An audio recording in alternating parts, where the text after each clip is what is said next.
Hey everyone, Fortinet is one of the leading cybersecurity companies in the world today.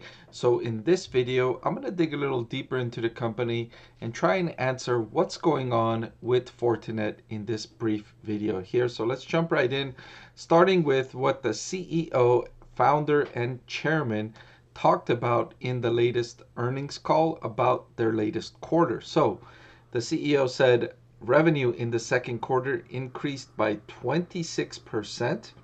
However, billing growth grew just 18%.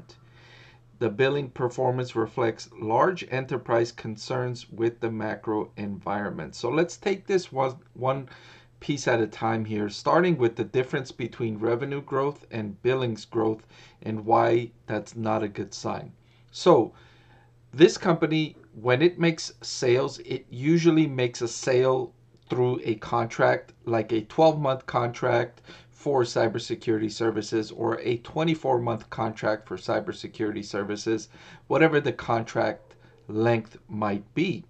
Then the company recognizes this as revenue as time goes on or as the client consumes the service. So just because it makes a sale for, let's say, $500 million over the next 24 months, the company can't recognize that 500 million as revenue immediately.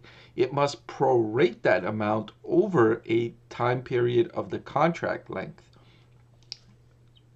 And how does that reflect this news here? Well, what this means is that revenue growth of 26% compared to billings growth of 18% means the company worked down its billings. So it had this built up contract amount, and the fact that revenue grew above that rate means that the total contract value decreased or diminished because it didn't renew at a rate that was exceeding the revenue growth. So that's why it's not great news for Fortinet in the current quarter. And the company attributes this decrease in large enterprise concerns with the macroeconomic environment. And I've been talking about this throughout 2023. Starting in late 2022, businesses really started to fear an oncoming recession. They were fearing an oncoming recession because the Federal Reserve has just raised interest rates significantly over the last year and a half or so.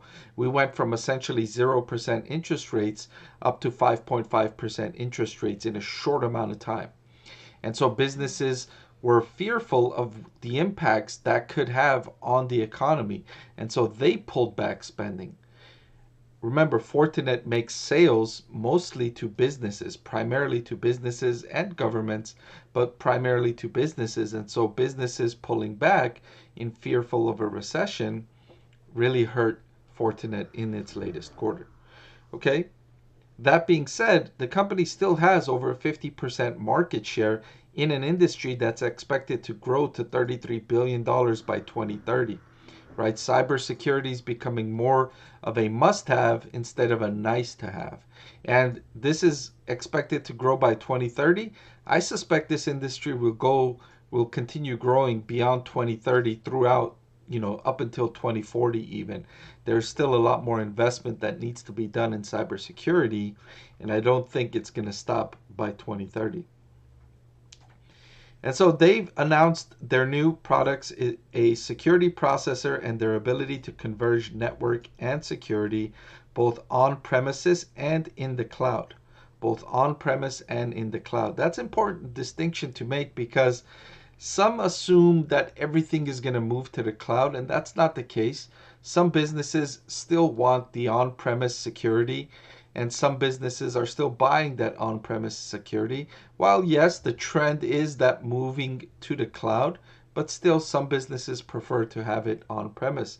And so Fortinet offers both services, right?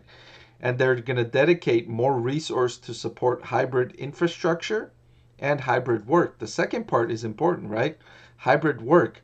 more people, more businesses are now working from home, working remotely, at least for 1 or maybe 2 days per week.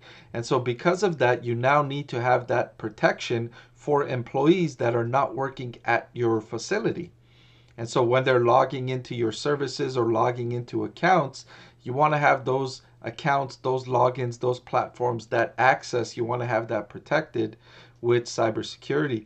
And Fortinet is investing in its capability to protect businesses wherever people are logging in from or wherever customers are choosing to log in from. So that's prudent, in my opinion, for Fortinet to prepare for that, to invest in that for the longer term.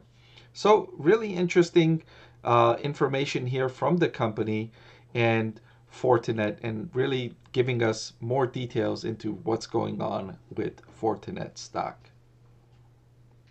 I want to thank the Motley Fool for sponsoring this video. Visit fool.com/Parkev for the 10 best stocks to buy now.